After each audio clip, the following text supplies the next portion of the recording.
In section 8.2, we're talking about the products of square roots, and our rule for multiplying two numbers under a square root is that two radical numbers can be multiplied to create one new number. So in our example, if we have the square root of some number a times the square root of some number b, that can be written as the square root of a times b.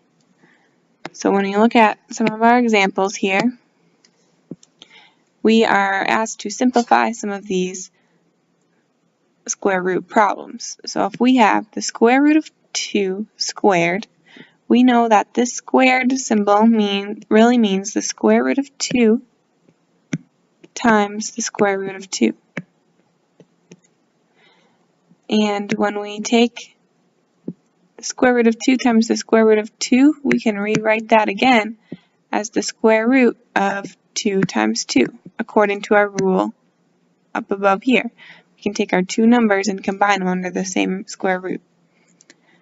So then when we have 2 times 2 is 4, and I know that the square root of 4 is 2. So let's look at number 2. So this is just a way to check, because you should get the same number under here. We know that if we take a number, the square root of a number squared, that square root and squared should cancel, and we should get our number under that square root. So we already know our answer for number 2 should be 5, but when we write it out, we have the square root of 5 times the square root of 5. That's what our squared means, square root of 5 times square root of 5. And then when we combine them, we get square root of 5 times 5, which is the square root of 25, and we know that is 5.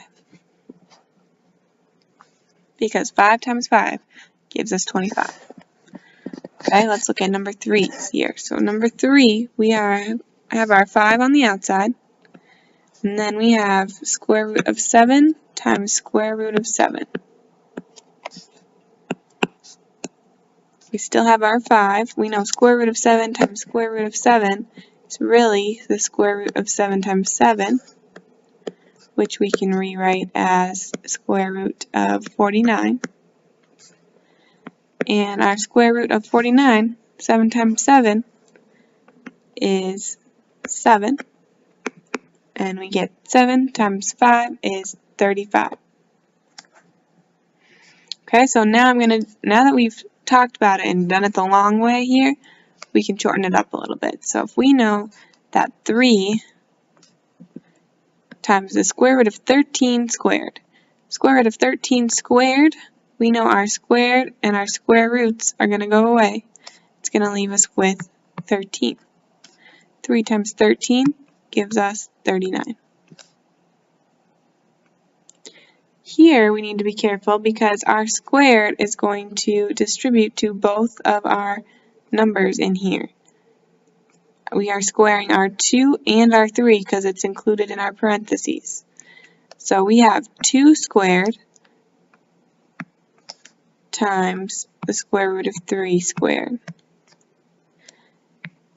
2 squared is 4, and the square root of 3 squared just gives us 3. So we have 4 times 3, which equals 12. Number 6, we have the same thing. We really have 5 squared times the square root of 2 squared. Square root of 2 squared gives us 2 here. 5 squared is 25. So we have 25 times 2, and that gives us 50. Now we have our 2 square roots. We have a different number under that square root, so we are going to use our rule above. We can combine them under the same square root. So we would have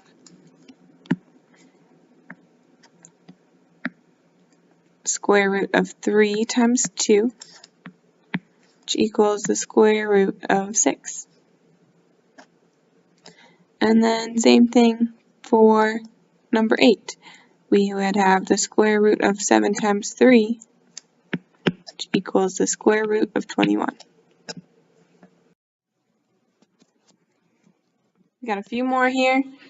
We know that number 9, we have square root of 3 times the square root of 6. We can take those numbers and combine them. 3 times 6 gives us the square root of 18. And then 10, square root of 5 times 15. And that gives us the square root of 75.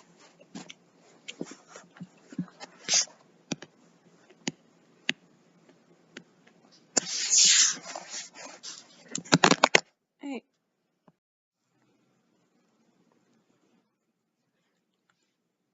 In number 11, we have our 5 times 3 on the outside, so we are going to keep that on the outside of our square root. We have 5 times 3.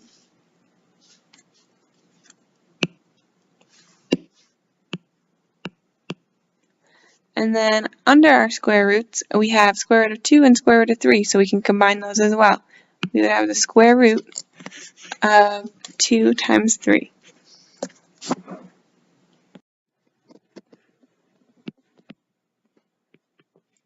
Five times 3 is 15, and then we have the square root of 6. Okay, last one. 3 times 2 on the outside, 5 times 5 on the inside. We get 6 times the square root of 25, which we know square root of 25 is 5, so we have 6 times 5, which gives us 30.